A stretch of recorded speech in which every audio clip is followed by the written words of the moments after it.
Foi. Só ver agora aqui a parte do como que eu espaço para. Acho que é quem participou. Pronto. Tá aparecendo aqui para mim aquele verdinho de compartilhar a tela. Não sei se é isso ou se é alguma outra Tá? função. Se for essa, tá autorizado Esse aqui vai também. agora. Eu acho que eu coloquei você como host. Eu tô. Mas Sumiu então, quando. aqui, Sumiu. não, aqui é o espelhamento, certo? Não, não carrega, não, né? Só Mas para eu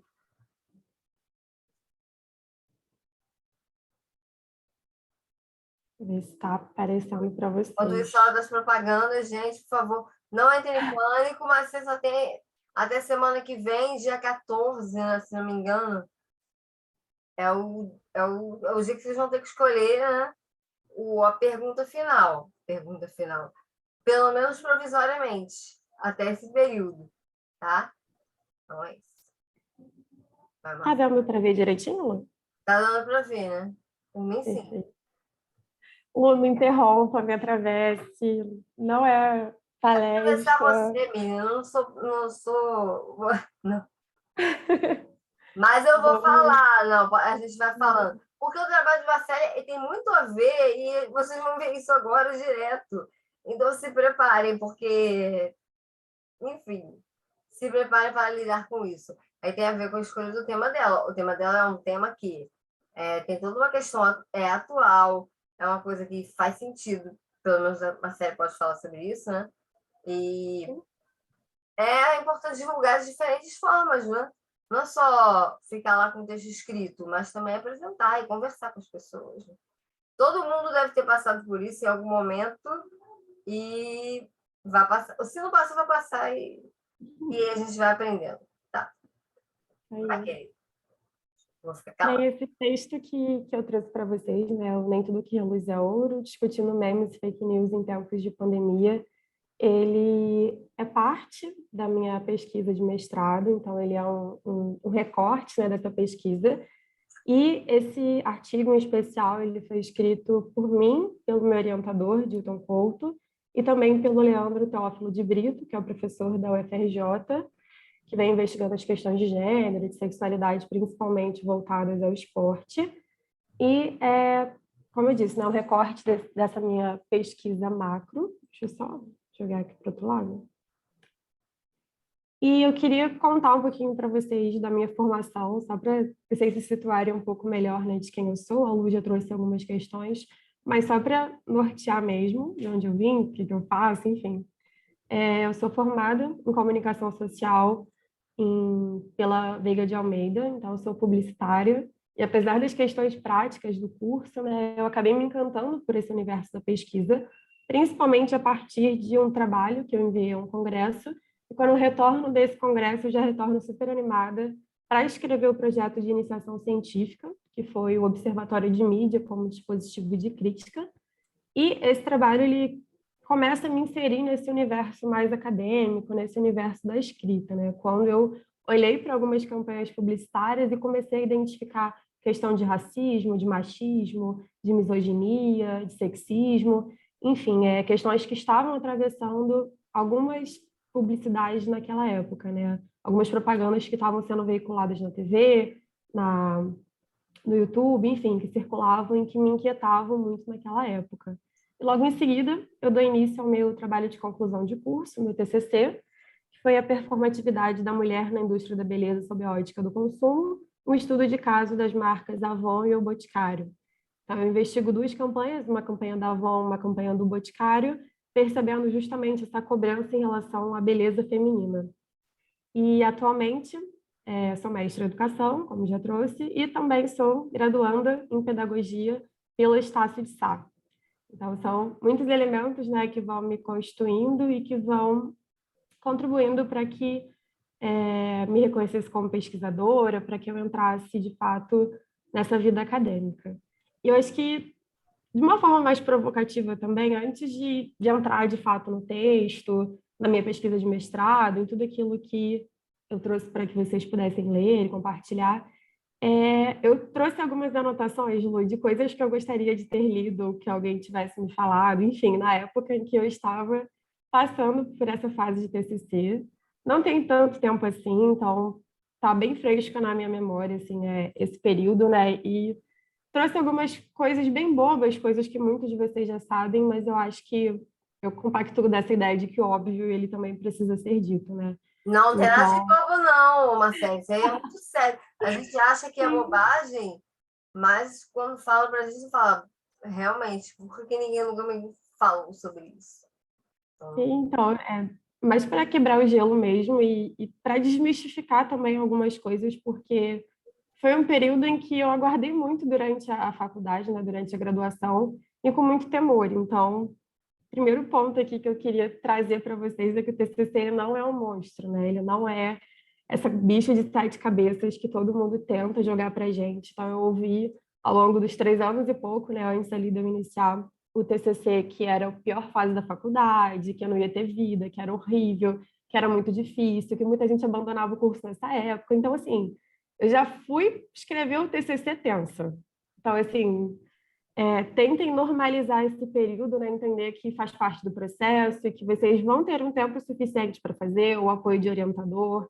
Então, assim, tranquilizem em relação a isso, né? Não é esse monstro, comigo não foi, muito pelo contrário.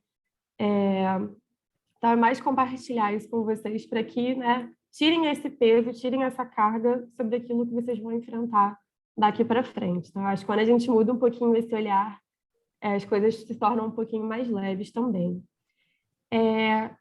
Lu já trouxe um pouquinho dessas temáticas, né, do exercício que ela fez com vocês, mas escolham um tema que vocês gostam, que vocês tenham interesse de fato em investigar. E eu sempre venho com uma pergunta assim na minha cabeça quando eu penso no tema, que, que é a questão assim, eu tenho 1 ano para fazer o TCC, eu tive 2 anos para fazer a dissertação. Depois desse período, eu vou continuar interessada nessa temática? Se alguém me puxar para conversar, eu vou estar animada para conversar sobre? Eu ainda vou ter interesse, ainda vou ter dúvidas, ainda vou querer ler sobre, ainda vou querer ver lives sobre isso. Então, assim, é muito do que te mobiliza, do que te faz pensar, se são questões de raça, de gênero, de sexualidade, algum problema que você percebe na escola. Enfim, né? Tenta perceber aquilo que te atravessa, aquilo que te interessa, porque você vai passar um período escrevendo e lendo sobre aquilo, né? Então, que seja prazeroso para você, que desperte o seu interesse, enfim, que te traga dúvidas, que te mobilize de alguma forma. e só uma pausa rapidinho, Claro. esse gancho, porque tem aquela coisa de achar que os temas tem que ser muito lugar comum, né? Então, você tem que falar sobre alguma coisa que tem a ver com... Não, vocês podem falar, por exemplo, a Marcele trouxe aqui os exemplos que ela fez de trabalhos, tudo bem, ela está fazendo em outra área, mas, por exemplo, indústria da beleza e jornalismo, propaganda. Eu conheço vários, eu estive orientando os que fizeram trabalho sobre a propaganda infantil e a influência sobre as crianças. Então, tem várias coisas aí para vocês. Aí que tá, de vocês terem essa capacidade de olhar o amplo e começar a fazer links com as coisas que interessam. Porque não é só textos que você vai ler sobre Piaget, Vygotsky e Vallon, às vezes não dão conta. Tem que pegar todos os outros lados. Esse é o pesquisador, tá? Então, Perfeito, Lu. Um problema que eu percebi também na época é que eu não estava vislumbrando visualizar no período de realização da pesquisa. Então, eu me empolgava, eu queria um tema super aberto, super amplo. E aí, na época, né, com a orientação, eu fui entendendo que eu precisava filtrar um pouco, delimitar esse tema, porque, enfim, é impossível num trabalho de monografia você esgotar uma temática. É impossível numa dissertação você esgotar uma temática. E por aí vai. Então, assim, não tenha essa carga sobre você de que você vai esgotar a temática e falar sobre tudo. Enfim, você vai zerar aquela discussão, porque não é possível, né? Então, é melhor que você aprofunde no fato do que você tente falar um pouquinho de tudo e ficar uma pesquisa um pouco perdida. Eu também me vi nesse processo, até mesmo durante o mestrado, né? Então, não é exclusividade de graduação, isso aí a gente percebe a todo momento. Estou, né, falando sobre fake news, então, quantas bilhões de fake news surgiram durante esse período da pandemia, e a vontade é de falar sobre tudo, porque tudo me mobilizava, tudo me inquietava, toda situação que aparecia na TV eu queria registrar na dissertação. Então, assim, é esse cuidado, né, de... tá fechado. Já ia virar uma tese. Se Isso, segura, calma, Marcela, ainda vai ter mais coisa. Deixa exatamente. próximas eleições. Tem muita coisa. Então, esse cuidado, né, de não querer voar loucamente, sabendo que você tem um prazo, sabendo que é mais interessante que você aprofunde do que você fale um pouquinho sobre cada coisa e não dê conta da pesquisa no final. Busquem fontes seguras, cuidado onde vocês acessam por aí, puxando sardinha para as fake news, enfim. Tenho orientado uma pessoa no OCDR, também tenho feito algumas revisões, alguns pareceres, né, de revista. Então, assim, cuidado com blogs, cuidado com fontes que não são confiáveis, né? Sempre confiem naquilo que os orientadores estão passando para vocês. Enfim, pessoas em comum de grupo de pesquisa, pessoas que vocês se inspiram dentro da área da educação. Cuidado com o que circula pela internet para que não venha nada equivocado, nada errado na pesquisa de vocês. E só para fechar, isso eu queria muito que tivessem me dito, porque eu não era uma pessoa que era muito assídua nem em leitura nem em escrita. Então, é entender que é um hábito. Eu vejo muitos colegas atualmente que estão fazendo TCC e que têm contrastes, assim, né? Períodos em que eles se exigem porque tem que ser feito de acordo com o prazo e períodos que eles estão frustrados porque não conseguem e aí largam tudo. Então, é legal tentar manter essa constância entendendo que a leitura e a escrita são hábitos, né? Hoje eu sinto falta de ler, eu sinto falta de escrever, porque isso se tornou um hábito na minha vida. Mas até eu começar a iniciação científica não era de forma alguma um hábito. Então, né, comecem aos pouquinhos, comecem lendo, se a partir dessa disciplina vocês já chegarem, né, na pergunta, no tema específico, já começa lendo aos poucos, vai grifando, vai se organizando, porque vai ficar mais fácil daqui para frente. Acho que é isso, Lu. Um resuminho desse caos. Se a Lu quiser acrescentar mais alguma doideira, alguma coisa. Não, mas não é nada de caos, não. O povo que bota isso aí é quase uma lenda urbana. Já chega na universidade, o povo fala, não, mas a TCC, a monografia. Não, não tem que ser assim, não, tá? E aí, para não ter que ser assim, eu acho que tem muito a ver com isso. Vocês estarem escrevendo sobre alguma coisa que vocês gostem. Por isso que vocês fazem esse exercício de, isso aqui me interessa mais, isso aqui mais do que isso. Então, eu tenho mais material, tem várias coisas. Tem a viabilidade de fazer o trabalho. Vocês têm condição de fazer um trabalho, por exemplo, que vá pesquisar acervo no Museu Nacional? Não necessariamente. A gente ainda está na pandemia. Então, assim, tem algumas coisinhas que tem que ser levadas em conta quando a gente vai escolher o nosso tema e colocar uma pergunta, porque aí a coisa começa daí. Porque aí você começa a seguir um caminho que já escorregou e a casca de banana vai até lá embaixo. Por isso tem que ter essa clareza de qual é o caminho que vocês vão percorrer, tá? Mas para saber qual caminho percorrer, tem que se organizar primeiro isso. O que vocês gostam de falar e abordar e tudo mais? É uma pergunta boa, né? O que inquieta vocês desse mundo todo, né?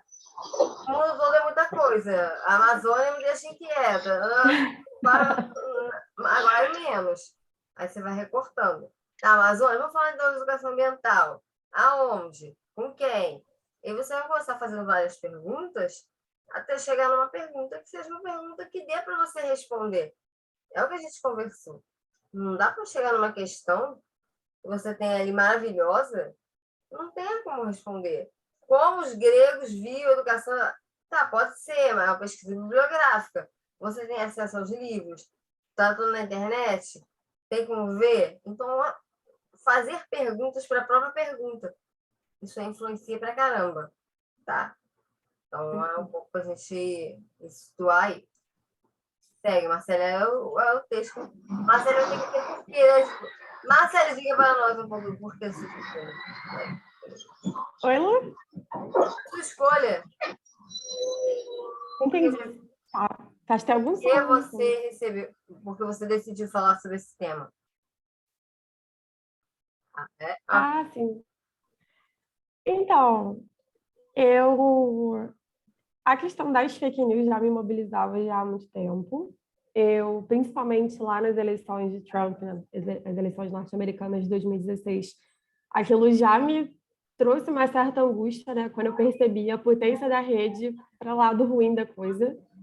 Então, quando surgiu essa onda de negacionismo, essa onda de fake news, enfim, né, de uma série de eventos que foram forjados para que Trump fosse eleito, aquilo já me gerou alguma preocupação, mas com um certo distanciamento, porque, enfim, né, eleições norte-americanas, claro que envolve todo mundo, mas não era específico no caso brasileiro. E acho que isso tudo se intensificou em 2018, nas eleições brasileiras, quando eu percebi um movimento muito parecido, né, do que aconteceu lá em 2016 nos Estados Unidos. Uma coisa, Marcelo, eu acho que tem alguém com o microfone ligado, desenha, cadê o desenho das crianças? Quem é que tá? Deixa eu ver. Tem criança assistindo desenho, viu? Fala de desenho animado. Agora. Eu acho que é barulho de trem, Lua. Acho que é Yasmin. Yasmin está bem, querida? Ela ia sair. Eu fico preocupada com vocês andando e vendo as coisas. Ela estava no transporte, mas já fechou já. Se quiser falar alguma coisa, Yasmin, você abre. Eu nem vi que estava aberto, desculpa. Eu achei que parecia um barulho de criança assistindo televisão. Mas não tem problema. Isso aí, porque também faz parte, né? Cuidado aí, tá, querida? Anda devagarzinho aí pela rua, não sai correndo, não. E aí, em 2018, isso tudo voltou com mais força, né? Veio à tona quando teve as eleições brasileiras. E eu vi uns episódios muito parecidos, né? De negacionismo, de fake news, com a eleição do Jair Bolsonaro. Então, aquilo me atravessou, me inquietou. Eu queria entender melhor o fenômeno, de como que essas fake news eram criadas, como que elas faziam sentido, né, para as pessoas, o quanto que aquilo mobilizava os sujeitos, né, a acreditarem numa suposta verdade. Então, eu sempre fui muito curiosa sobre isso. E aí, quando eu entro no mestrado, minha intenção era falar sobre a fake news e o fenômeno da pós-verdade, mais focado em questões de gênero. Só que entrei, escrevi um artigo sobre com Gilton, esse artigo foi publicado, a gente apresentou ele em evento, e aí veio a pandemia. Então, quando veio a pandemia, eu percebi que assim não dava para ignorar o que estava acontecendo no mundo, né? Então, tem esse fator também, né? A gente pensa na pesquisa de uma forma, mas também contando com a imprevisibilidade, né? Que faz parte do percurso, que está tudo bem e que veio para somar nesse caso, né? Então, meu foco foi redesenhado. Antes eu ia falar das fake news voltadas para questões de gênero e passei a falar das fake news e do fenômeno da pós-verdade, focalizando nas questões necropolíticas, principalmente em tempos de pandemia. Então, todos os episódios que eu analiso foram, né, durante esses 2 anos de pandemia, entre 2020 e aí o início de 2022. E, enfim, não pude ignorar o que estava acontecendo no mundo, principalmente lá no início, né, quando eu comecei a ter minhas dúvidas, né, se iria mudar meu foco ou não. Mas eu entrava no Facebook, eu entrava no Instagram, eu entrava onde fosse, no Twitter.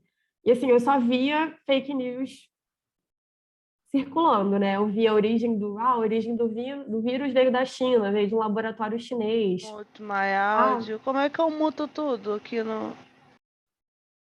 Não, acho que não é com você, não. Vai passar. E aí, além o vírus foi feito em laboratório, veio de morcego, como produzir o seu próprio álcool em gel caseiro, com mistura Não, de gel essas de foram cabelo. maravilhosas. Era cada receita que parecia aquelas coisas, né?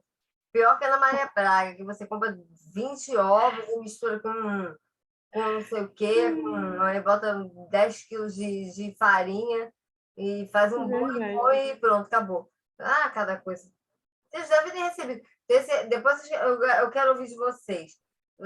Como é que vocês receberam isso nessa época que a coisa estava mais tensa? Porque se preparem, vocês vão continuar recebendo. Uma notícia é essa. Verdade. Tenho duas notícias. Uma que talvez o mundo melhore. Será que seremos mais felizes ano que vem? E a outra aqui. Até lá a gente vai passar sufoco. Verdade. Não, e assim, é muito doido perceber que assim, fake news que foram criadas e disseminadas lá no início da pandemia, quando ainda tudo era muito incerto, continuam com muita força, né, atualmente. E é um pouco disso que você trouxe, Lu. Não sei se a gente está caminhando para um mundo melhor, não consigo ser otimista, pessimista, eu sou duvidosa mesmo, porque, assim, esse próprio texto, né, ele foi com base nos episódios de março e abril de 2020, então foi bem no início da pandemia. E aí ele já traz a questão, né, da cloroquina, da hidroxicloroquina, que tem gente que defende até hoje, em maio de 2022. Então, o quanto que isso é perigoso, né? Na época, a gente ainda não tinha pesquisa que comprovasse a ineficácia, mas havia suspeitas, sabia que não era um medicamento que foi feito, né, prescrito para isso, tinham algumas inseguranças, mas hoje a gente tem, de fato, comprovado cientificamente que é ineficaz contra o vírus. Então, mesmo com a certeza, né, que a ciência, a partir de estudos, trouxe para a gente, pessoas continuam confiando, continuam tomando, ao invés de se imunizarem justamente com a vacina, né, que já chegou para a gente. Enfim, já tomei terceira dose faz tempo e tem gente que segue acreditando na cloroquina. Então, quanto que isso é perigoso, né? Isso vai mostrar, de fato...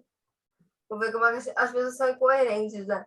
Então, assim, na rua da minha mãe, né? Que é aquela rua bem subúrbio. Todo mundo sabe da vida de todo mundo. E, inclusive, tem as pessoas que ficam controlando. Uma dessas abençoadas, né? Ela veio de máscara falando comigo, aquela coisa toda, aí a máscara pendurada meio assim. Ela, porque eu não sei o que pode. Agora a gente tem que vacinar. Eu falei, agora? Isso foi recente. Agora? Mas já faz tempo, né? Faz toda hora. Eu não tomei a primeira dose. Eu falei, querida, você não tomou a primeira dose de máscara como se fosse resolver sua vida, né? Quase que a máscara meio assim. Ou seja, para usar também o trabalho da Lúcia, que falou sobre essa questão da desinformação. As pessoas não têm essa preocupação de checar os fatos e ver a veracidade do que elas estão ali lendo e tendo acesso. Isso é muito preocupante. Além de não checar, é a não confiança, né? Porque eu acho que esse ponto da cloroquina, né, continua batendo no martelo, que foi divulgado, sabe? Eu tenho certeza de que muita gente recebeu essa informação, viu na TV, leu em algum lugar sobre e continua simplesmente não acreditando, né? Então, existe uma negação à ciência, né? Existe uma negação aos estudos científicos, aos cientistas, que é muito forte, né? Então, não é... Existe, claro, essa ingenuidade por parte de algumas pessoas que, enfim, não tiveram acesso, não entendem muito bem o processo, mas também existe a negação que vem muito forte, né? Que, enfim, cada vez mais tem se fortalecido e me assustado cada vez mais também. Eu não sei se vocês... desculpa, professora.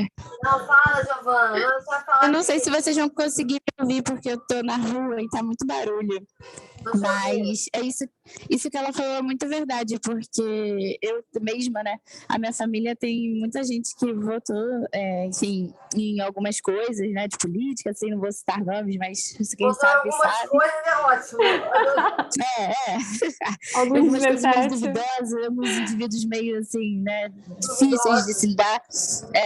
E eles acreditam piamente até hoje que o vírus foi criado, sim, na China, em laboratório, e que tem matérias comprovando, que tem médicos que dizem, cientistas que já comprovaram de que foi criado mesmo, que um vírus não surgiria assim, e que não sei o quê.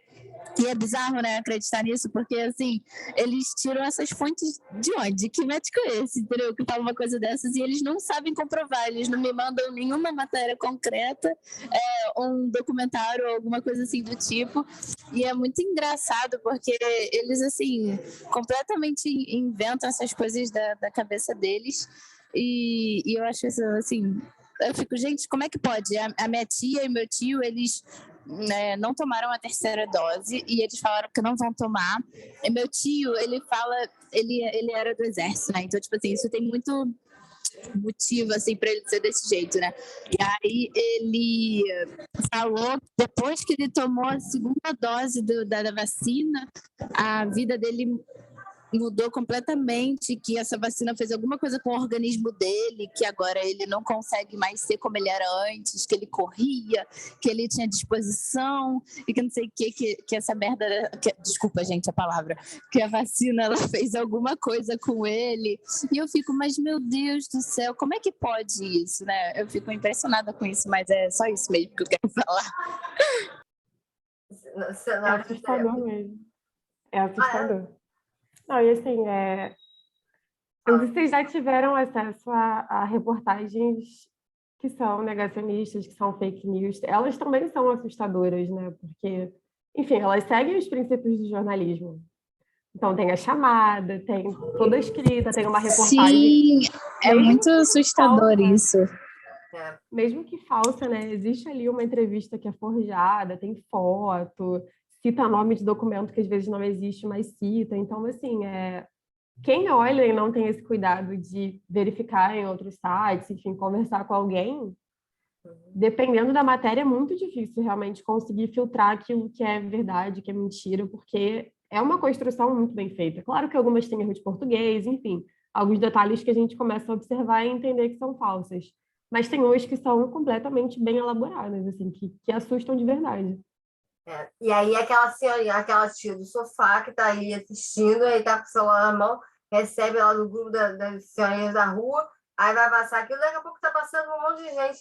E não tem nenhum embasamento. São muito bem construídas.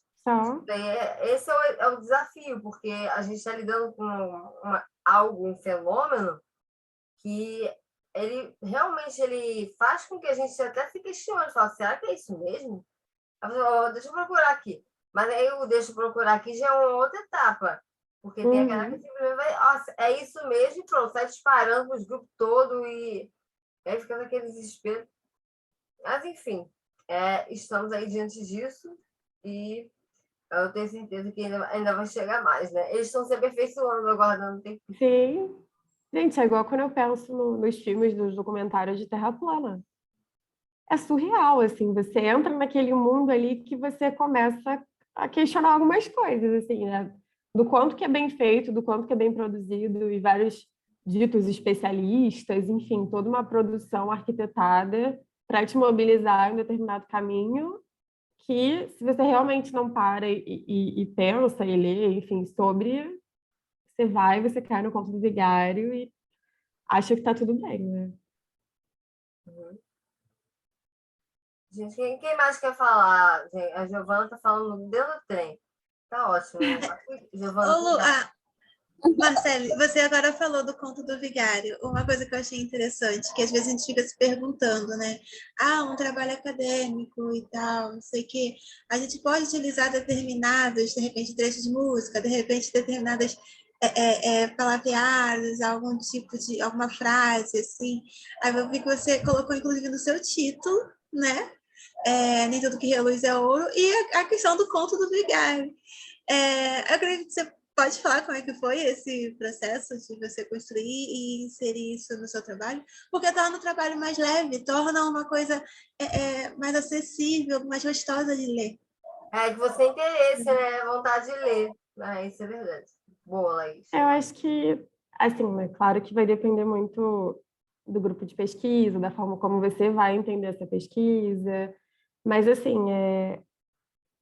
a proposta, claro que junto aos memes também foi tentar fazer que tudo fosse um pouco mais leve, né? Esse texto, por exemplo, né, que eu compartilhei com a Lu, para ela compartilhar com vocês, ele é um texto que ele é pesado, ele é denso, ele vai discutir um período que enfim, foi bastante perigoso para que a gente chegasse onde a gente chegou, do número de óbitos, de tudo, mas, ao mesmo tempo, quando a gente percebe o uso dos memes, uma linguagem mais tranquila, né, de fácil assimilação, eu acho que tudo contribui para que se torne mais leve, né? Eu acho que a proposta também, eu acho que é um pouco do que a Lu trouxe lá no início da aula, né? Eu tenho aprendido cada vez mais sobre isso, da democratização, né? Tanto do acesso, como também acho que da forma.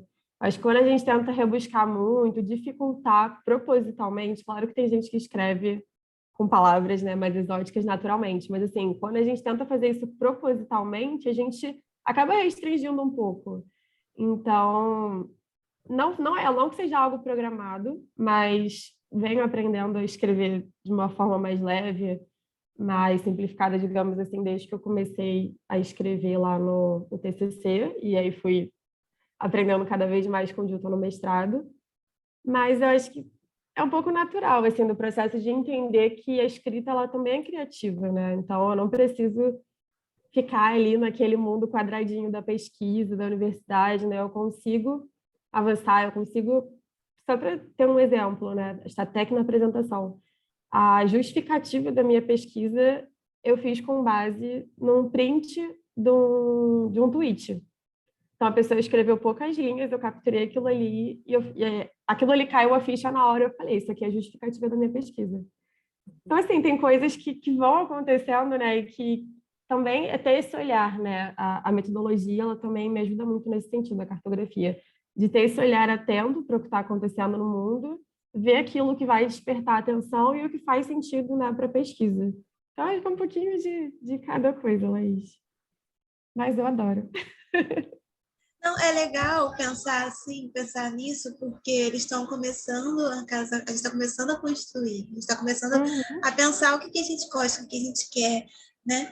E quando a gente sai dessa caixinha quadradinha de que, nossa, eu preciso fazer uma monografia, preciso escrever difícil, preciso pegar milhões, milhares de autores e tudo mais. Aí parece que o negócio fica mais travado, né? Quando a gente pensa, não, eu vou escrever aqui só porque eu gosto. Se eu falo assim, eu vou colocar assim e vou mostrar para o meu orientador, no caso, né? Ver o que ele vai dizer. Ai, muito cuidado, hein? Muita calma. Existe um rigor científico, né? Ia falar isso agora. Mas assim, para que tem uma diferença muito clara, né, entre rigor e a rigidez, né? Fujo da rigidez, então não pretendo ficar aí naquele quadradinho, naquela coisa ditada, né, da academia, mas existe um rigor científico, obviamente, né, de estrutura, BNT, enfim, coisas que todo mundo vai saber lidar daqui para frente, que faz parte, né, de todo texto acadêmico, que não é um problema, mas é isso. Eu adoro. Eu acho que a gente poderia falar também a questão dos memes, porque para mim, se forem pegar daqui a algum tempo, os memes quase explicam o Brasil, né? O que sejam assim? E sem as figurinhas. Mas é um fenômeno que está acontecendo cada vez mais agora, nesse momento que a gente tem o digital em rede, compartilhamos coisas, vocês têm acesso. Em outros tempos, a minha vozinha, tadinha, ela ia acreditar no que ela via na televisão, quando tinha televisão para ela. Não chegou quando ela era jovem, chegou um pouco depois. Então, agora, como a gente tem acesso a muita coisa, essa muita coisa se abre um mundo diante de nós, que aí é o exercício que a gente tem que fazer para poder olhar para esse mundo e ver, tá, então, diante disso, o que eu vou analisar? E aí, no caso que a Marcele traz, os memes, como eu acho bem bacana essa fala, os memes como uma forma de resistência também, né? Ao que se coloca como fake news. Então, a criatura bota lá que toma aqui a hidroxicloroquina, o remedinho, vai lá na farmácia e toma. Aí alguém uma pessoa abençoada vai lá, faz um meme com isso, aí começa a circular. Isso tendo a crer que cada vez mais a forma de combater, né, as fake news é através dos memes, porque são linguagens que as pessoas entendem, né? Se a gente ficar só nesse academicismo, não vai chegar. Então, não sei, estou pensando aqui junto com vocês. Eu concordo, Lu. Eu acho que, assim, eu fico pensando muito, né?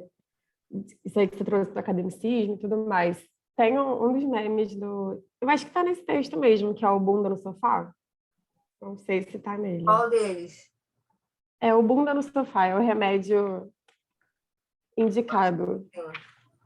Tá sim, tá no texto sim. Tá. Acho que está aqui, vou botar na apresentação. Isso. Esse aqui da direita. A pessoa bota a máscara muito bem, né? É bom para quem gosta daquele tapa-olho para dormir, né? Eu acho que, assim, por exemplo, eu fico pensando, esse meme específico da direita, né, que é o bunda no sofá, o único medicamento eficiente para a prevenção do coronavírus. Isso aqui, obviamente, foi criado antes do contexto da vacina, Então, era uma ironia, né? Que o único medicamento salvador seria o distanciamento físico, né? Isolamento físico. Então, aí eu fico pensando assim, se isso aqui fosse uma matéria, um link, uma reportagem, um textão de um pesquisador dizendo a importância desse distanciamento, né, desse isolamento físico, não sei se teria a mesma apreensão do que a presença desse meme, né, que em poucas palavras, numa brincadeira, num jogo de palavras, né, um trocadilho com remédio, já dá conta do recado, quem vê já entende, né, use sem moderação, ou seja, vai usar teu sofá, vai ficar em casa, sem prescrição, fique, né, não se exponha ao vírus. Então, eu acredito muito mesmo na potência dos memes, e isso me fez lembrar, até na dissertação, né, que aí dá para entender também a relevância desses memes, que existe um museu, que é um projeto do Vitor Chagas, que é um pesquisador da UF, que é o Museu dos Memes. Então, é um acervo enorme, gigantesco, por categorias, com filtro, busca e tudo mais, desses memes. E também tem outros sites, né? O Gera Memes, enfim, outros que você também consegue criar a partir de imagens que já estão amplamente circuladas, inserir uma nova frase. Então, isso mostra a potência dessas imagens dizeres, né? Desse material que é compartilhado e que, enfim, quando eles chegam nas pessoas, eles causam um impacto, né? O impacto visual e uma das principais características do meme, né? Uma das duas principais que são o uso do humor e da ironia. Então, quanto que esse humor e ironia ele vai atingir as pessoas, e a pessoa vai achar engraçado e vai querer compartilhar com alguém, e sendo usado de forma correta, né? Sendo, não que exista o certo e errado, né? Sem moralismo, mas assim, sendo usado no combate às fake news, o quanto que isso pode ser potente, né? O quanto que isso pode ser importante para refletir o tempo atual, o contexto político, social, enfim, tudo que a gente viveu aí ao longo desses 2 anos de pandemia e continuamos vivendo também, né? Enquanto não zerarmos esses óbitos, continuamos nesse cenário. E né, a gente nem sabe, né, direito quanto que estão esses óbitos, né? A gente sempre o que passam para nós, né? Só que tem lugares em que as agências de pesquisa não conseguem chegar. Mas, enfim, Sim, é para a gente pensar mesmo. E até a forma como chama a atenção que a Marcele falou, esse tipo de linguagem é bom porque você pode compartilhar em vários lugares. Seja no seu Facebook, no seu Instagram, no seu grupo WhatsApp. Como se faz? É uma contra, né? Você está indo contra a um discurso hegemônico que acaba se criando, mas também não usando agressão, porque eu também não concordo com isso. Teve aquela época que o pessoal ficou falando assim, porque eu vou viver na minha bolha e tá ótimo assim. Então, não vou excluir todo mundo que fizer qualquer postagem ao governo. Mas, assim, gente, eu não acho que isso seja, que resolva. E eu me lembro muito de uma frase de um amigo meu, que ele fez jornalismo também, Marcelo. As pessoas falavam assim, eu não vou nem ler os comentários. Ele falava, gente, mas não lê os comentários. O Brasil está nos comentários. Você vê um muito vídeo, bom. um meme, não sei o que, as pessoas estão se expressando ali. E a ideia não, eu a bonita, eu só vou ver a matéria. A matéria que me interessa com a pessoa que eu gosto. Eu defendo ela. Vamos supor que fosse, não sei, né? Fosse aquela época que estava tendo aquela briga do Kim Kataguiri com a Marcia Tiburi, foi aquela época, vamos supor. Pegou o vídeo, a pessoa não leu os comentários. Mas, gente, os comentários estão ali. Pode fazer um trabalho só sobre comentário, de um vídeo. Isso dá coisa pra caramba. Porque ali o Brasil tem aquela polarização. Alguém comenta aí se muita gente responde, aí fica lá em cima, aí entra a questão dos algoritmos todos. Eu não acho que bloquear seja a melhor forma. Até porque se for isso, eu vou bloquear minha família, vou bloquear não sei mais quem, vou bloquear. A gente vai para a nossa ilha deserta e vai criar uma comunidade feliz, tipo Walden, não sei o quê. Não acho que é isso. Tem que defender a parte de dentro, né? Fala, Kate. Isso é muito doido, Lu. Quando, na época das eleições, eu comecei a excluir muitos perfis que estavam, enfim, tendo claros ataques racistas, sexistas, misóginos, enfim, homofóbicos, e aquilo me inquietou e eu falei, não estou disposta ao diálogo com pessoas que querem aniquilar as outras, então fui removendo perfis. Mas achando que estava assim, tudo bem, eram poucas pessoas, enfim. E aí, um dia eu tive que fazer recuperação de conta. Deslogou, deu algum problema e eu tive que recuperar a conta. E aí o mecanismo do Facebook é para que eu reconhecesse ou não as últimas ações que eu fiz no perfil. E aí vinha lá, você seguiu determinada página nesse período? Sim ou não? Ah, você já curtiu determinado é, canal, não sei o quê? Sim ou não? E uma das outras eram, você excluiu acho que 28 pessoas recentemente? Aí eu, óbvio que não. Só que aí, quando eu olhei a listagem, rosto por rosto, aquilo me deu um choque. Eu falei assim, eu acabei de excluir quase 30 pessoas. E assim, hoje em dia, eu não faria isso. Porque assim, quando eu olho para minha pesquisa, né? Minha pesquisa ela também acontece no Facebook e é uma coisa que o Dilton fala muito comigo, meu orientador, que assim, ninguém conseguiria replicar a minha pesquisa. A minha pesquisa ela é única porque ela foi feita na minha rede com base no meu grupo de amigos, com base no meu algoritmo, né? No que a plataforma editou para mim, o que a plataforma priorizou para mim, quais conteúdos que a plataforma direcionou para que eu pudesse ter contato. Então, também é importante esse contato, né? Não só com o que você concorda, mas também com o que talvez não faça sentido para você, né? Até para saber o que as pessoas estão falando sobre, como que aquilo ali está sendo visto, para que você não fique aprisionado nessa bolha, achando que está tudo bem, está tudo certo. E foi algo que eu também percebi em outras eleições, quando várias pessoas diziam: fulano já ganhou, estou muito feliz, todo mundo do meu ciclo está compartilhando isso, não tem como dar errado. E aí, logo em seguida, a pessoa não era eleita.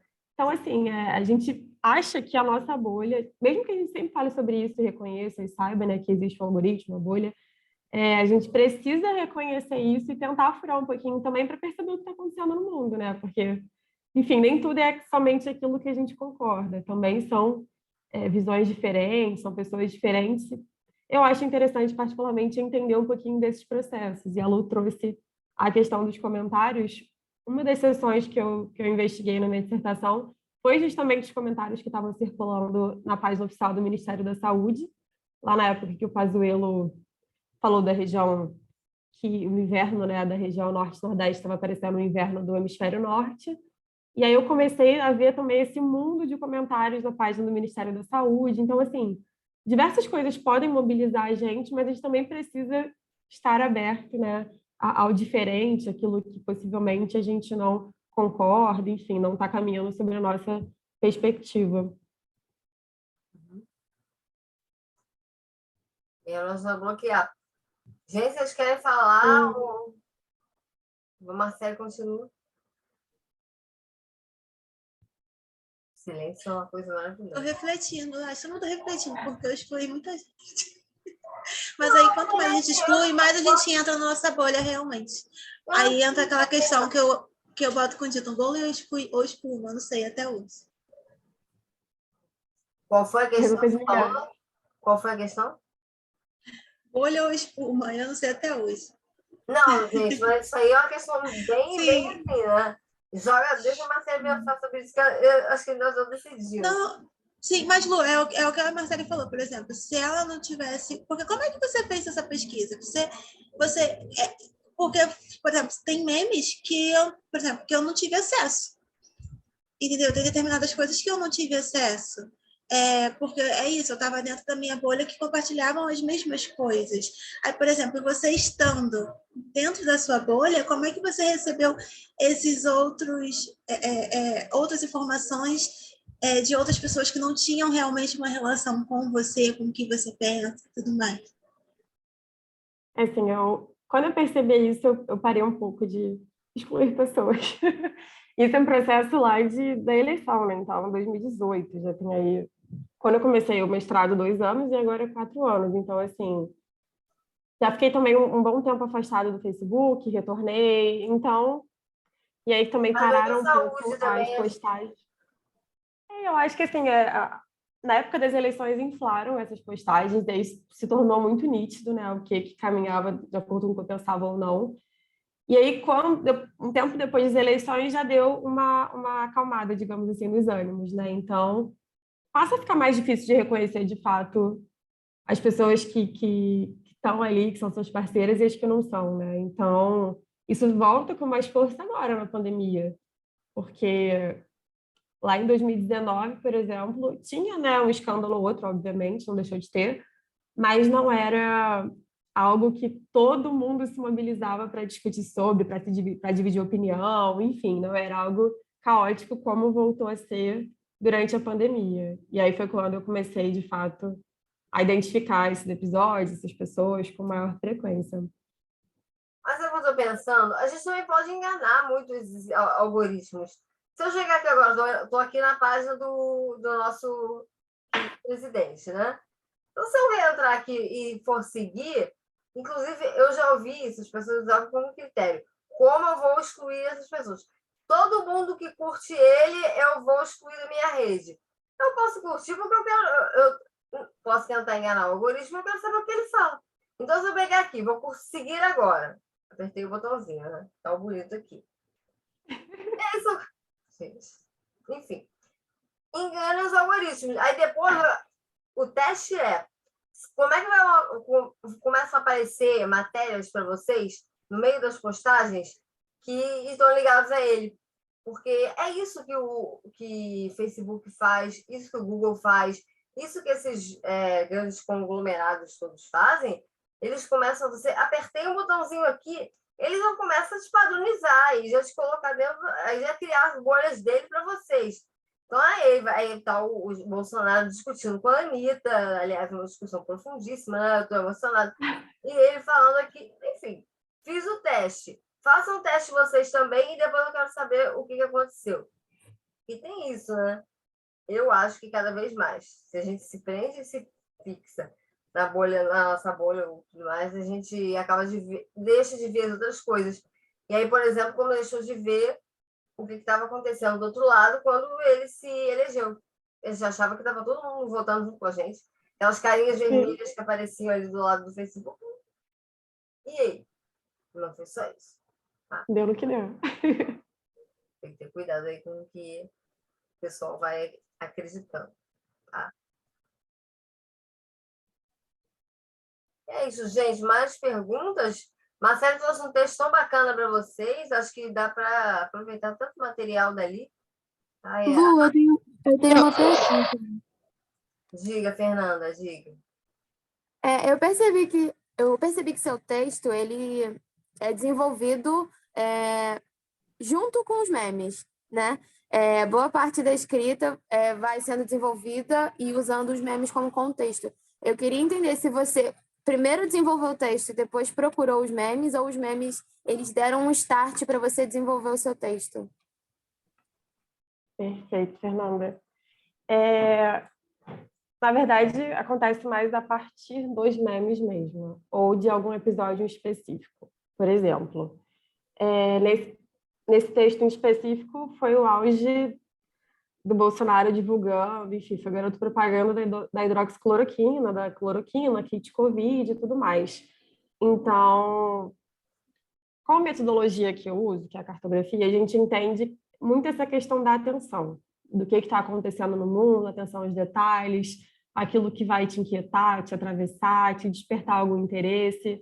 Então, era muito um movimento de perceber algum episódio que estava acontecendo e que me atravessava de alguma forma, como nesse caso do texto, a questão dessa divulgação desenfreada de um medicamento que não tinha a eficácia comprovada contra a Covid-19, e fui percebendo ao longo do Twitter memes. Então, estou sempre printando, registrando aquilo que pode ser, enfim, potencialmente entrar para minha pesquisa, virar um artigo, algo do tipo. E aí, quando eu percebo que, de fato, a discussão dá para virar um artigo, que tem muita discussão sobre, muita gente falando, enfim, que aquela discussão está há algum tempo e permanece, vem a escrita. Então, eu acho que é muito desse movimento, Primeiro de um acontecimento, alguma coisa que está acontecendo no mundo. Um outro exemplo, que foi o que eu trouxe do texto do Pazuello. Tem um texto que fez parte também da minha dissertação, que ele surgiu quando o Pazuello ainda era ministro da Saúde, e assim que ele entra, ele tentou justificar o alto número de óbitos nas regiões Norte e Nordeste. Então, ao invés de ele entrar, ver que tinha esse alto número de óbitos e tentar desacelerar esse contágio, tentar alguma medida de prevenção, enviar respirador, enfim, tentar algum mecanismo né, para frear esse número de óbitos, ele justifica. Então, ele vai dizer que esse número de óbitos está alto porque o clima de lá do inverno era parecido com o inverno do hemisfério norte. E aí maravilhoso, né? Clima-tempo super apoia. E aí, essa fala dele, assim, automaticamente gerou inúmeros memes. E eles foram parar no Facebook, eles foram parar no Twitter, que foi o pessoal brincando de como que seria o Norte e Nordeste nevando, né? Que seria, de fato, esse inverno do hemisfério norte. Então, assim, era a construção de boneco de neve em plena Olinda, era a construção de boneco de neve só que com rolo de papel higiênico neve. Enfim, tem um lá que também está na minha dissertação, que era um iglu, né, uma casa de gelo, e aí o pessoal falando, agora sim descobriu onde que os índios do Amazonas moram. Então, assim, fizeram várias brincadeiras, várias ironias com esse uso dos memes a partir da fala do Pazuello. Então, é o mesmo movimento, né? Aconteceu algo, ou seja, houve essa fala do Pazuello, a internet passa a questionar, a afrontar, enfim, usar o humor e a ironia para, enfim, rebater isso que está acontecendo. Eu me coloco atenta a esses fenômenos e percebo que aí tem o que ser escrito, tem o que ser problematizado. Enfim, a partir desses memes eu vou tecendo essas discussões.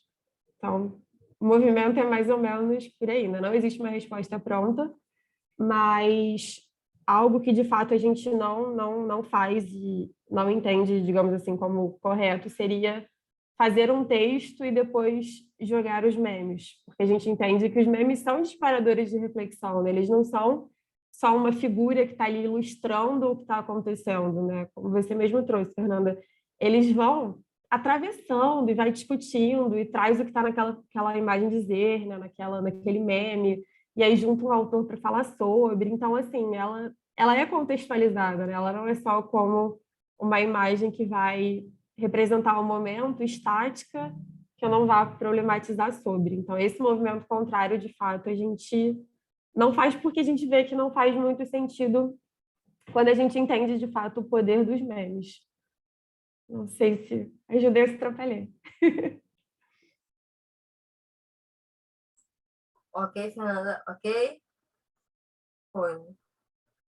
Mas é muito isso também, né? O que eu me lembro que a gente conversava muito sobre essas questões todas que apareciam, a gente até brincava, né? O que salva a gente são os memes.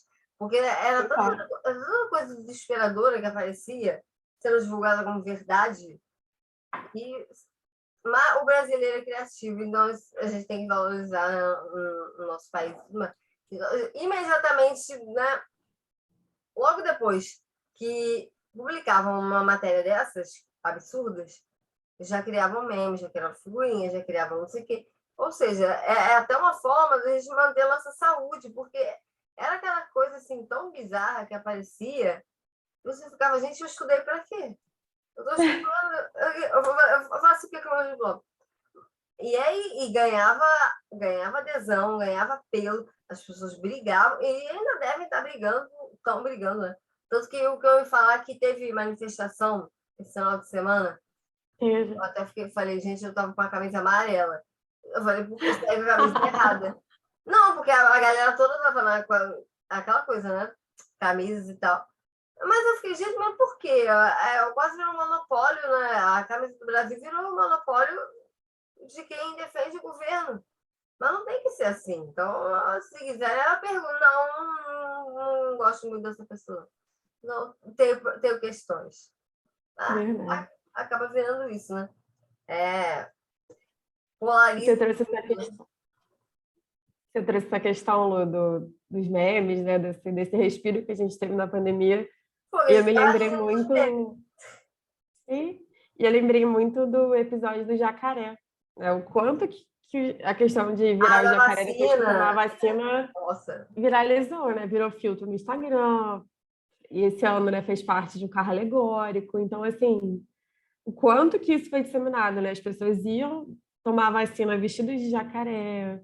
Enfim, diversos filtros no Instagram de vacinada. O pessoal fez carteira de vacinação com fotinha de jacaré.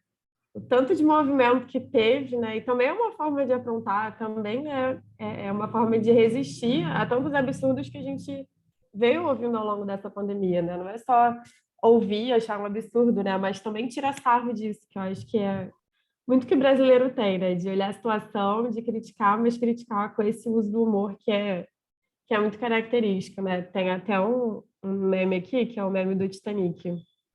Ah, eu adoro, gente. Eu nunca sei o que está em cada texto, gente. Isso é um problema sério. Mas esse aqui da esquerda, que é o do Titanic, né? O mundo todo nesse momento, que seria, né, com a Covid-19, representada pelo Titanic naufragando, e as pessoas que estão compartilhando o meme seriam os músicos que, mesmo, né, com o Titanic naufragando, eles não pararam de tocar. Tá Então, vendo, Marcela? A gente já tá ali, né? somos nós, É a gente.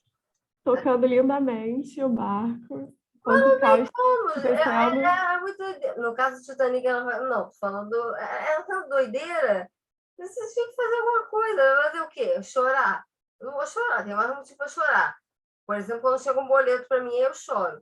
Mas chorar por conta disso não faz sentido, é muita doideira. Mas aí você tem que ter cuidado da forma como você vai contestar. Porque dependendo, as pessoas se ofendem muito. Então você pode estar criando mais problemas ainda. Depende muito do grupo com o qual você está lidando, escolaridade, acesso, tudo mais. Então, é isso, é ver com quem você está lidando dentro da sua rede digital, tá? Para ter cuidado, porque realmente isso pode criar mais problemas para você. E aí que essa discussão que não acaba nunca, que a Marcela trouxe, não vale a pena, é desgaste da nossa saúde. Porque tem gente que realmente não vai mudar de opinião. Tem as pessoas que a gente até comentou, tem aquelas que estão meio indecisas e até já mudaram depois do que aconteceu esse ano e vem acontecendo. E tem algumas que não vão mudar mesmo, vão continuar. Com essas, tem que ter um limite também. E aí é saber reconhecer o seu limite. Tem pessoas com as quais não adianta, a gente não consegue dialogar, porque elas são fechadas para o diálogo. Se o meu interlocutor está fechado para o diálogo, eu não vou conseguir atuar nem com meme, nem com chocolate, nem com nada, e não vai adiantar. E aí a gente saber reconhecer isso, para se preservar, porque senão a coisa dá ruim. Totalmente. E todo mundo, né? Assim, eu dentro de casa tenho defensor de Bolsonaro, então é isso. Assim, toda essa pesquisa, né, e pessoas que tomaram ivermectina dentro da minha casa e compraram remédio, então Todos os a vírus? gente tenta, a gente faz. Algum óbito constatado? A gente faz o possível, a gente tenta o diálogo sempre, né? Mostrando a importância da verdade, do comprometimento com a ciência, de, enfim, da confiança dos pesquisadores, das agências de comunicação, mas tem que saber também respeitar os nossos limites, né? Até quando que isso está fazendo bem para a gente também, né? Exatamente perceber isso que a Lu falou, né? Quem está disposto a dialogar e a trocar e quem está fechado e ainda não tá no momento, enfim. Talvez nem chegue também esse momento do diálogo. Então, posso falar um pouquinho sobre isso? Isso é muito verdade que onde você está, Giovana? Você saiu do trem. Está segura? Eu fico muito parado andando na rua. Onde você está, criatura? Tá difícil aqui a situação. Ai, meu Deus, espera, tá muita gritaria. A gente espera. Ela não quer que você se coloque em perigo. Só isso. Isso mesmo.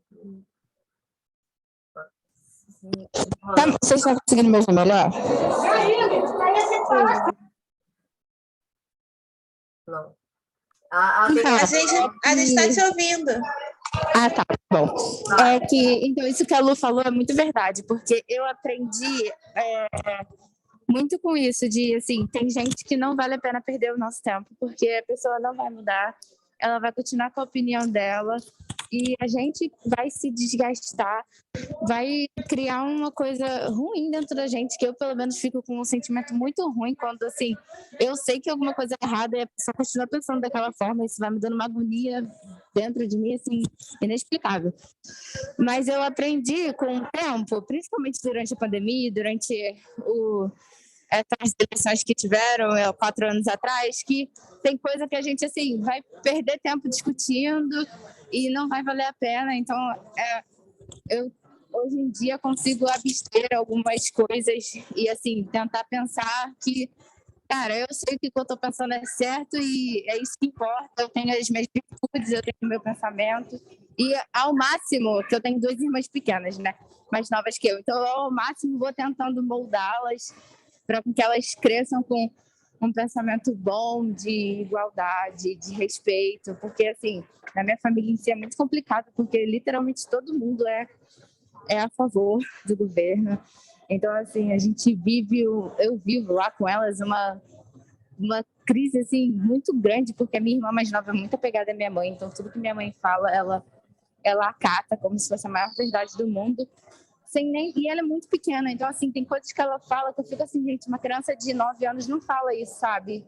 São falas que não são dela, e eu fico até assustada, às vezes, com influente, assim, pode ser o pensamento de um adulto, né, voltado para uma criança.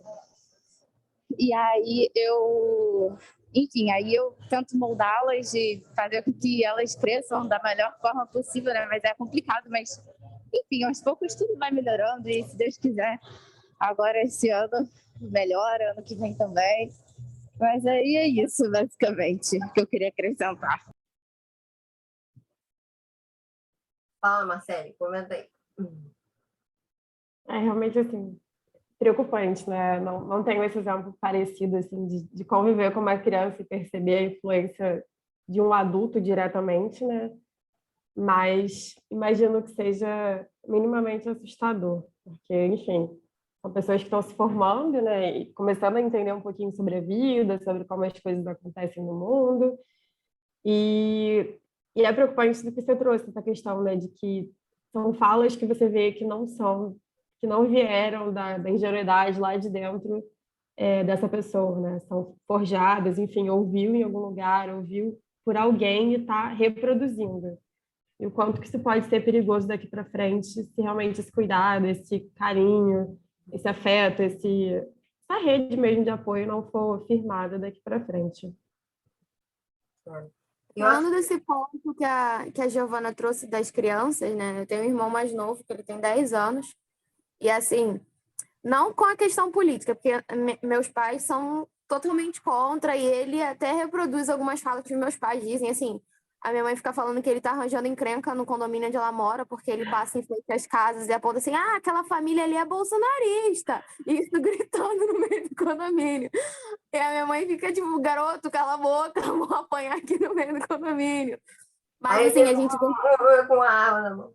A gente fica cheio de medo, porque ele tem isso de falar mesmo as coisas que ele pensa. Um dia desses ele estava brincando com um colega, né, no condomínio, e a mãe dele veio falar, ter uma fala preconceituosa, porque tinha um menino que ele conhecia que estava de unha pintada, e veio falar sobre a unha pintada do menino, e ele começou a defender o menino, não, porque menino pode fazer o que ele quiser, menino pode pintar a unha, menino pode namorar com menina, menino pode namorar com menino, e a mulher é evangélica, totalmente... coisa, e ela pegou o filho dela e saiu, não, isso não é de Deus, vou tirar meu filho daqui, tirou o garoto de perto do meu irmão.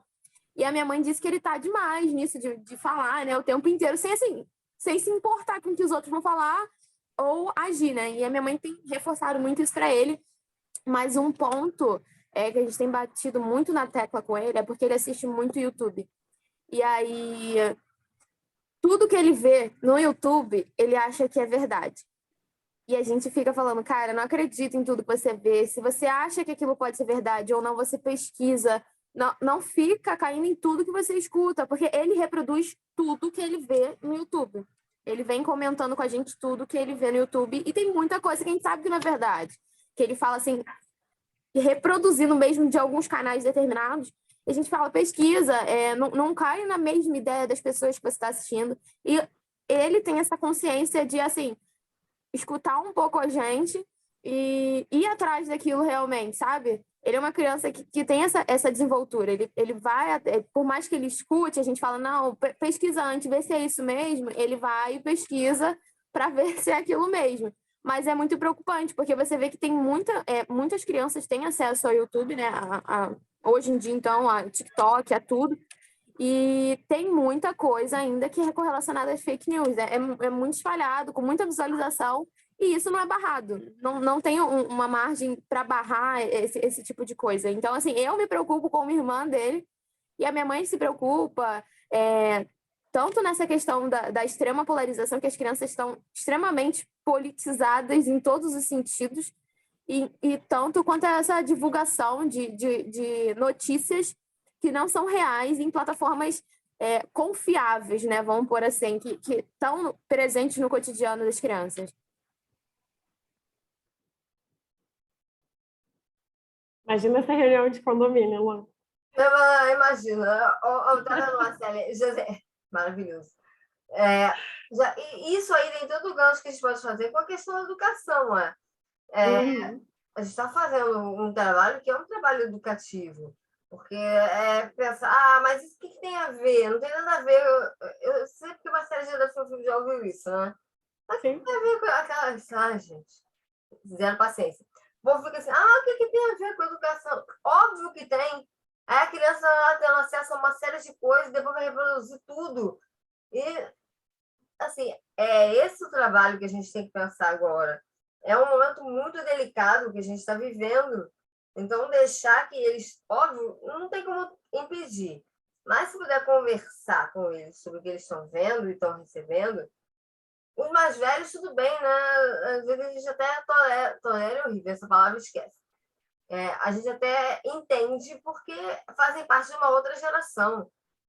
Então, eles vão ter contato, tudo bem, mas com as crianças é mais sério ainda, porque vão ficar o tempo inteiro com o celular na mão, vendo YouTube e recebendo essas coisas. Então, é um trabalho que se tem que fazer também de desconstrução dessa... Da mesma forma como se construíram os memes e as fake news, eles também podem construir as fake news deles e os memes deles e falar umas coisas. Eu que adoro falar que eu estou nas Ilhas Maldivas, estou no Caribe, notícia fake news, aí você fala que é fake news. Notícias falsas não... Ô, Lu, eu acho que elas não sabem. Conta essa história aí direito. Não, gente, houve uma época que a UERJ estava dando aula em janeiro, presencial. O povo começou ali. Tem que ter um começo, começou ali. Começou na época que a UERJ estava dando aula em janeiro, presencial, todo mundo morrendo de calor, e os amigos todos na praia, postando fotos, e na época era Facebook mesmo. Aí postou, professor, eu não queria estar aqui, eu queria estar na praia, minhas amigas todas estão na praia, não sei o que, blá, blá, blá. Eu falei, gente, mas assim, internet você pode ter em qualquer lugar, né? Vocês sabem disso. Como assim? Eu falei, então, joga no Google aí, pega uma praia que você gosta, posta uma foto lá sua, né? Que não é sua, né? E aí, no caso, eu fiz o exercício. Eu peguei uma mão, a mão estava segurando um copo, era um copo de drink, sei lá o que era, nem sei. Mas botei era só a minha mão bebendo. Eu falei, minhas férias merecidas no Caribe, não sei aonde. Aquela imagem foi tão curtida, todo mundo, minha família, você merece, é isso mesmo, adorei, que não sei o que. Eu só fiquei assim. E as únicas que sabiam que era mentira eram as meninas da turma, porque eu tinha falado que eu ia fazer. E aí depois eu fiz com o pessoal lá na FEBEF, que a gente falou, estamos aqui também, janeiro, calor, ninguém aguenta, vamos postar fotos na praia e não sei mais o quê. E o povo todo comentando, compartilhando e achando maravilhoso. Mas você não estava na UERJ? Eu juro que eu vi você na UERJ. Eu falei, né? Fazer o quê? Então, assim... Vou direto. Agora eu sou a rainha do fake news. Mas não é tão complicado assim. Você tem que ter essas coisinhas assim. É bem simples, mas é uma forma de você trabalhar com eles para explicar, olha só, você também pode criar isso. Será que isso é verdade? Não necessariamente. Eu posso fazer isso, você pode fazer também. Como faz? Então eu faço isso aqui. Então coloca, assim, pensando coisas, né? Marcela vai fazer uma oficina pra gente depois desconstruir o fake news. Socorro. Você bota o trabalho, tô brincando, Marcela, calma. Eu acho que uma das coisas também que foram faladas que eu acho muito interessante, se não me engano, foi a partir do relato da Fernanda, sobre quando ela trouxe a questão de que não tem como barrar, entre muitas aspas, né, essa divulgação na internet. E na minha pesquisa eu comecei a pensar um pouco sobre isso, né, sobre os termos de uso das plataformas e tudo mais. E assim, é bem desestimulante mesmo. Dando um exemplo do Facebook. Se o Facebook tiver denúncia de que aquele material é falso, for passar por uma análise, e nessa análise eles, né, taxarem, não, realmente esse conteúdo ele é falso. Eles não excluem a página, eles não excluem o post. Eles reduzem a visibilidade. Então, assim, vai continuar chegando em alguém. Mesmo sendo reconhecido de que é um material falso, a visibilidade vai diminuir, mas ainda vai continuar tendo acesso, comentário, curtida, compartilhamento. O post vai continuar ativo, né? Então, assim, muito também de entender a potência da educação nesse sentido, né? Essa pergunta, o que tem a ver a minha pesquisa de fake news com a educação, vai muito nesse sentido também, né? De que eu entendo de que a resposta, uma das possíveis respostas é pela educação. E aí, quando eu trago, né, os memes, a análise dos comentários, ciberativismo, né, na rede, nas ruas, a questão do exercício da checagem, né, de ver o que você está vendo na rede, buscar se aquilo realmente está condizendo com a verdade ou não.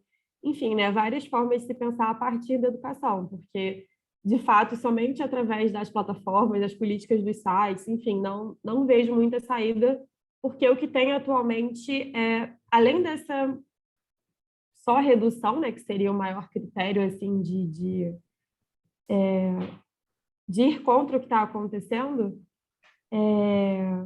isso que eu ia falar. Esqueci o que eu ia falar e saiu. Lembrei da questão da... Gente, esqueci de novo. Não posso ouvir um barulho, eu estava aqui num silêncio, uma chuvinha. Agora eu já esqueci o que eu ia falar. Peraí, tem um comentário enquanto você lembra. Claro. Eu sempre uso a opção, deixa eu ver aqui, a opção de denunciar nas redes sociais para incitar o bloqueio das páginas do Face e do Insta. É uma opção, a gente tem essa opção de denunciar, né? Tanto o Facebook quanto o Instagram. Mas, assim, eu acho que também tem muito isso, né? Você denuncia uma e daqui a pouco criar mais duas. Então, eles vão se ampliando e eu acho que, para além da denúncia, que é importante, eu não estou desconsiderando, é muito mais você fazer um trabalho que seja pedagógico, um trabalho para analisar mesmo e que as pessoas possam perceber que não faz sentido aquilo que elas estão recebendo em termos de material.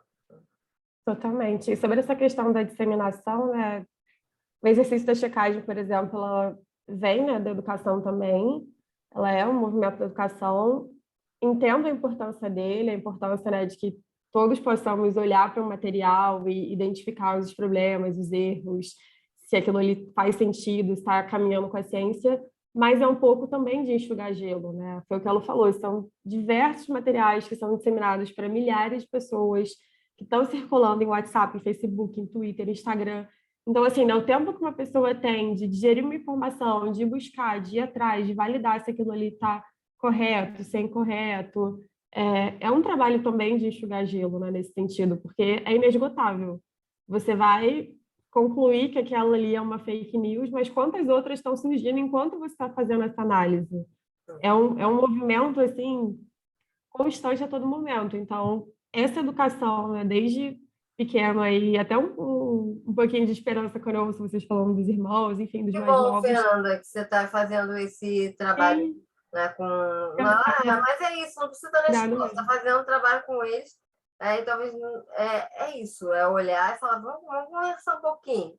Então, uma conversa, às vezes, você já começa e já starta alguma coisa para seguir, pelo menos perceberem a abertura para conversar sobre esse tema com você. Isso já é fundamental, porque tem alguns que nem sentem abertos, não sentem esse espaço. Simplesmente olham e falam, tá legal, vou passar aqui para todo mundo. Aí daqui a pouco todo mundo recebe. Então, isso é importante. Eu posso rapidinho, para falar mais um pouco. Então, eu particularmente, quando eu peguei a PPP da Luciana, né, professora sua, eu fiquei assim, gente, mas o que é fake news, assim, porque o foco é fake news, né? Fake news tem a ver com educação, porque assim, eu fiquei pensando, bem limitada na minha mente. Eu fiquei assim, nossa, mas não tem nada a ver com o assunto de educação. E agora, tipo, depois de estudar, né, o período passado e esse período agora, eu vejo que exatamente o que você falou, que tem tudo a ver com a educação, porque, assim, é justamente prevenir que as crianças, principalmente as crianças, né, que são as mais jovens, que aprendem, levam aquilo como uma verdade, porque elas não têm muita noção do mundo, e até os adultos que têm, né, acreditam piamente nas verdades que vêm. E é justamente isso, a educação, de que não é tudo que saber usar a internet de uma forma certa, sabe? De que tem que pesquisar as fontes que você usa, tem que ver se é confiável. Essas coisas todas que levam em si a educação, né? Tudo acaba levando no fim a educação, e isso é muito interessante. É uma coisa que eu realmente não pensava antes de eu aprender efetivamente a matéria em si. Ai, enganei vocês, bem. Marcela, tá vendo como o seu trabalho? Ela tem várias coisas aí. Tá vendo? Só porque ela acabou Não, de... é muito doido, porque assim, isso é tudo muito novo até pra gente, né? Assim, a mentira, o fenômeno da mentira sempre existiu, mas essa potência da rede também é muito nova pra gente. A gente também está aprendendo a lidar com isso. Também caímos, também quase caímos em algumas. Então, e a gente veio de uma geração que passou a usar a internet. Então, eu imagino quão difícil seja para essa geração de agora que já nasceu com 2 anos já sabendo passar vídeo no YouTube, já sabendo passar vídeo no TikTok, né? Já reconhecendo essas dinâmicas dos dispositivos móveis, que torna tudo mais complicado, né? A gente assim, olhando para mim pelo menos, né? Comecei a ter esse contato um pouco maior já na adolescência. Então já percebia, né? Já tinha uma noção de mundo, já entendia mais ou menos o que era certo e o que era errado. Agora, você começar essa vida já com esse contato direto e conseguir fazer esse diálogo, conseguir tentar educar, tentar explicar, mostrar que nem tudo que está ali disponível, apesar de parecer verdade, é verdade, imagino que seja um trabalho bem desafiante para vocês. Eu acho que é muito isso, né, Marcelo? Também pensar que a responsabilidade nesse momento é nossa, porque não adianta jogar para eles. Quem está vivendo aí, que está tendo acesso a essas coisas todas, somos nós. Então não joga a responsabilidade para quem está chegando aí e aprendendo e usando o celular para tudo. Cabe a nós aí, nesse sentido, nos formar, nos informar, para poder também chegar e saber conversar. Porque não só um tira da mão deles, não vai ver isso agora não, isso aqui depois. Não vai adiantar nada. Você que vai ver de alguma maneira, né? É aquela velha história da televisão. Teve uma época que nem todo mundo tinha televisão. Você ia para casa do amiguinho e via televisão na casa dele. A mãe proibia, né? Isso aqui ninguém aqui dessa época, né? Eu também não. Mas ouvi Ouvi em algum lugar falando sobre eu isso. ouvi alguém dizer que uma época que não tinha quase televisão, e aí as pessoas iam umas para as casas das outras assistirem.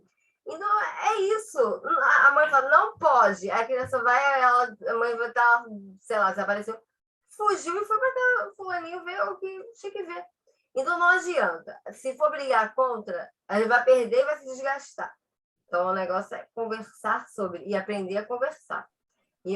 É importante o trabalho de Marcelo e falar sobre isso, porque, novamente, a gente vai passar por um período que isso vai aparecer, cada vez está mais sofisticado, eles estão elaborando maneiras, estratégias de divulgar mais. Eu me lembro que eu fiz um trabalho uma vez analisando campanhas eleitorais, e aí cada candidato tinha o seu apelo. E era impressionante, porque era sempre aquela coisa de valorizar o candidato. O candidato falava, aí cortava para uma cena que estava ele com a família. Gente, era tão bonitinho. Aí eu cortava o candidato, aí estava ele brincando com os filhos e tal, em sofás de casa, e aquela coisa. E depois tá ele falando na rua, abraçando, comendo sanduíche de mortadela na rua, com aquela senhora. Enfim, né?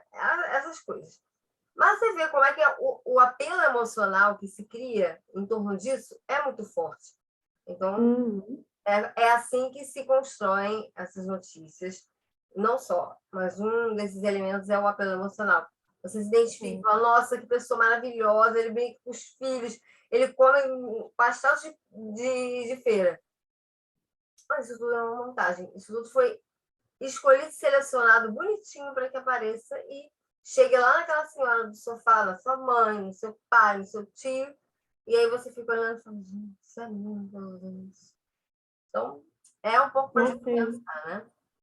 Não sei se alguém aqui é de Caxias ou conhece Caxias, mas isso me lembrou muito a última campanha do Washington Reis, que era exatamente assim, até a maca do SAMU, ele ajudou a recolher, enfim, colocar na ambulância, ele bateu cimento para fazer obra, eram umas coisas assim, e é muito disso, né, da questão da emoção, da identificação, que quando a gente investiga fake news, a gente percebe que tem outro fenômeno que está muito ali coladinho, que é o fenômeno da pós-verdade, que vai justamente falar sobre essas emoções, né? Além da mentira, né? Enfim, do fato que foi alterado, né? Para que aquilo ali não fosse mais verdade, tem essa questão das emoções que são muito fortes, né? Quando você se reconhece naquele discurso, então é mentira, mas faz sentido, mas eu fiquei emocionada quando eu ouvi, mas fulaninho veio me contando e fulaninho eu acredito porque é meu amigo. Então, assim, envolve as emoções, né?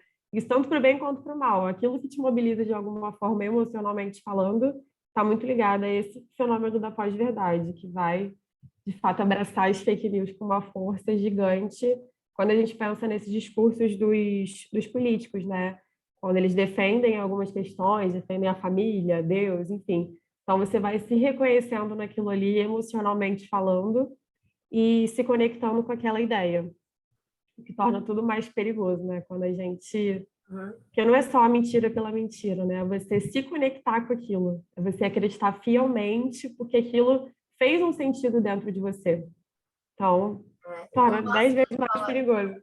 Quando o Marcelo fala isso, eu me lembro, foram assim que certos regimes da história se elegeram e foi assim que se criaram campos de concentração. Foi assim que pessoas acreditavam que eram melhores que outras e que tinham que eliminar algumas porque elas incomodavam e não eram boas para a história.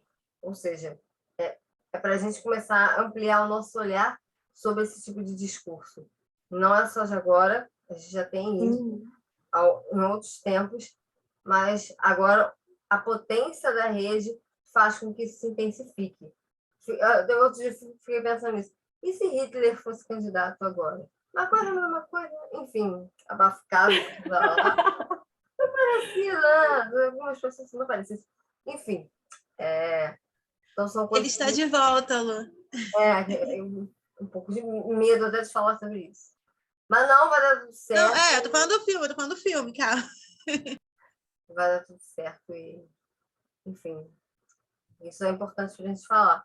Marcelo, você trouxe uma apresentação imensa, né? A gente põe um quadrinho aqui falando a beça. Assim que é bom. Eu ia ficar preocupada se eu passasse os 48 slides e eu ficasse calada sem ter o que falar. Então, assim, sinal de que deu tudo certo.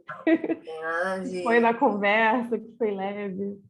Não tem nada de ficar calada, não. Aqui ninguém fica calado. A gente perturba mesmo, né? E também, se o pessoal tiver mais questões depois, quem tiver com vergonha ou estiver aí andando e vendo, eu estou gravando, tá? Depois eu vou colocar para vocês terem acesso. E lembrem aí do trabalho de vocês, tá? É só pensar uma questão. Como vocês viram o trabalho da Marcele, vocês não precisam pensar em questões que estão só ligadas a disciplinas que vocês estão fazendo na Faculdade de Educação da UERJ. Tem muita coisa. Eu mesma fugia do 12, ia lá para o andar no 9º, pegava livro de história, pegava livro de comunicação, e é isso mesmo, é a gente ampliar o nosso olhar, porque o mundo é muito grande, tem muita coisa acontecendo, então se a gente fica só assim no quadradinho, não dá conta. Mas aí é escolher uma coisa que inquiete vocês. O que realmente eu quero conhecer mais. Não vou dar respostas conclusivas e completas, mas pelo menos eu vou aprender mais sobre isso. Acho que aprender mais sobre o que a gente tem interesse, esse é o grande desafio, e aí não torna o trabalho uma tortura, né? Como a Marcele trouxe no começo da apresentação. Aí você vai gostar e vai ficar falando do seu trabalho para todo mundo. Vai falar, olha o fulano falando desse trabalho, não aguento mais. Gente, coitado das pessoas que são próximas a vocês. Vocês vão perceber que o assunto é inesgotável, vocês ficam empolgados, ninguém aguenta mais vocês falando sobre isso. Pois é. Mas faz parte, tá? A gente vai encerrando por aqui, mas eu a não ser que alguém tá aí que quer fazer alguma pergunta ou colocar alguma coisa, porque eu marquei mais um Lu, tempinho, só que aqui tá chovendo pra caramba, eu tô com medo de cair a internet. aqui também. Eu queria saber, na verdade, se todo mundo entendeu o que é para fazer para colocar no AVA, porque eles estavam perguntando no WhatsApp. Aí eu queria saber se vocês entenderam ou se você pode repetir para eles. Vocês não entenderam? Gente, é tranquilo, é vocês criarem uma questão de pesquisa. Tranquilíssima, básico. Um problema de pesquisa. Fernanda, por exemplo, está assustada. Então, olha só, vai pegar os temas, a gente fez isso na última aula. 10, escolher temas e termos soltos, assim, aleatório. Bem tempestade de ideias mesmo. Depois você vai tentar, por eliminação mesmo, riscando até chegar a 3.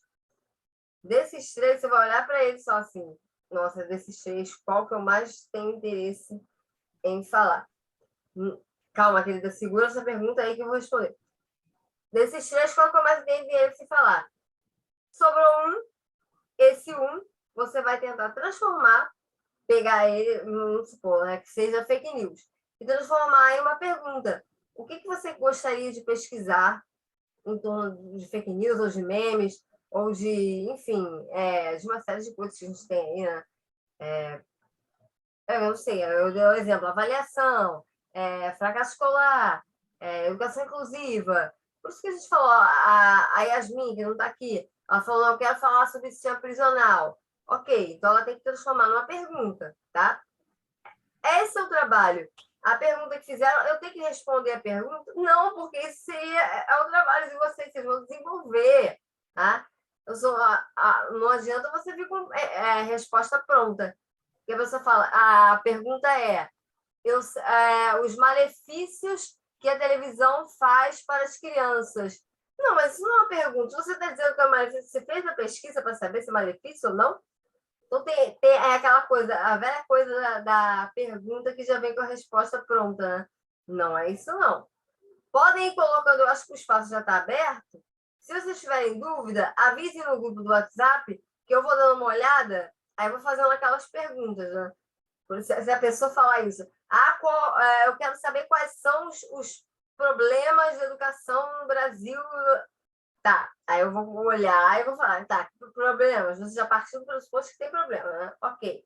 Quem te disse que tem problema? Onde? O Brasil é muito grande. E a gente começa a funilar até chegar numa pergunta que dê para você responder com uma pesquisa. Tá?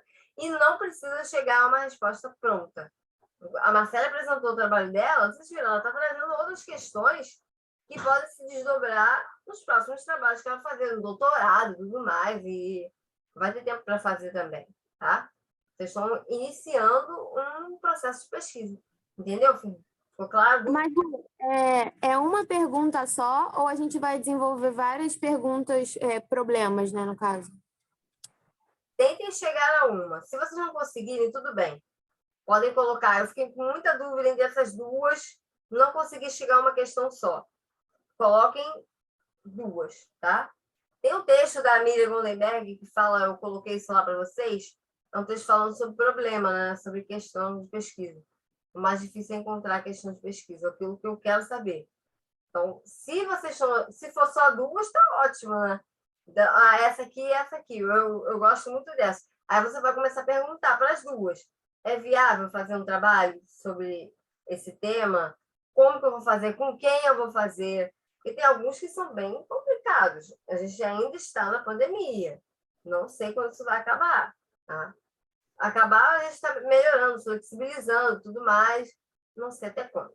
Então, é cuidado para a gente ver, sobretudo, a viabilidade de realizar o trabalho de pesquisa dentro do tempo que vocês vão ter. Não vai ser período que vem. Período que vem a gente vai refinar o projeto, tá? Mas comecem com boas perguntas, tá bom? E aí, na aula que vem, a gente vai encerrar e a Laís vai conversar um pouco com vocês também sobre o trabalho dela, porque é bom, quanto mais você fala sobre o seu trabalho, vocês escutam, aprendem, eu aprendo também, e todo mundo cresce com isso, tá? Trabalho não é para ficar guardado em arquivo de computador. trabalho tem que ir pro E me mundo. chamem. Pode Para estar assistir vocês convidada. maravilhosos. É quarta-feira que vem, nestes mesmos horários. Próxima quarta. Canais, exatamente. Faz uma comemoração Já. aí, e em breve a gente faz comemoração ao vivo e tudo mais. E semana que vem vamos estar todo mundo presencial e aí vai ficar tudo certo. Tá bom? Se lembrar se alguém tiver mais dúvida, podem colocá-lo no grupo ou colocar no nosso app, tá bom? Só avisa. Faltou a nossa foto. E não tiraram ainda, eu não sei. Tira o slide, que aí a gente consegue tirar foto de todo mundo. Deixa eu sugerir a vocês uma coisa. Para quem não leu tudo, lê pelo menos o resumo da Marcele, que vocês vão conseguir identificar direitinho tudo que ela falou aqui no resumo vem dizendo de onde ela partiu. Isso.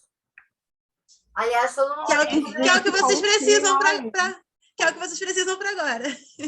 Só aquele iniciozinho. Tá? Laís, você vai tirar essa foto? Você vai fazer isso? Cadê o slide? Acho que a Marcele tirou o slide. Tirou, Marcele? Cadê vocês? Posso tirar? Eu posso tirar também, gente, que agora eu volto na internet. Liga a câmera só para tirar Quem a foto. pode, liga a câmera. Mas alguém vai abrir a câmera? Agora, naquele momento, né? Liga a câmera. Tá. Vou tirar aqui. Não, Pode? deixa eu ver, Laís.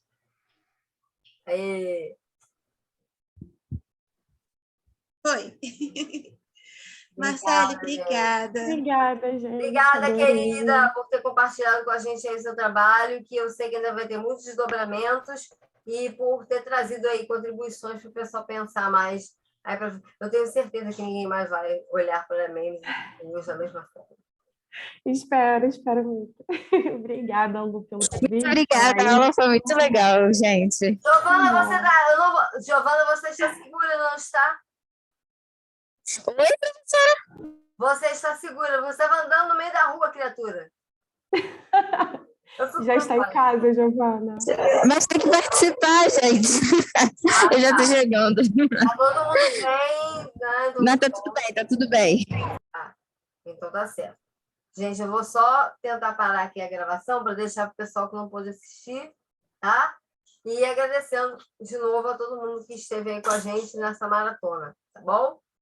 Obrigada, querida. Beijo, Marcelo. Continuamos na conversa. Laís também, continuamos na nossa, tá? E todos nós, né? A gente segue. Até a quarta que vem, eu mando o link para vocês, tá bom?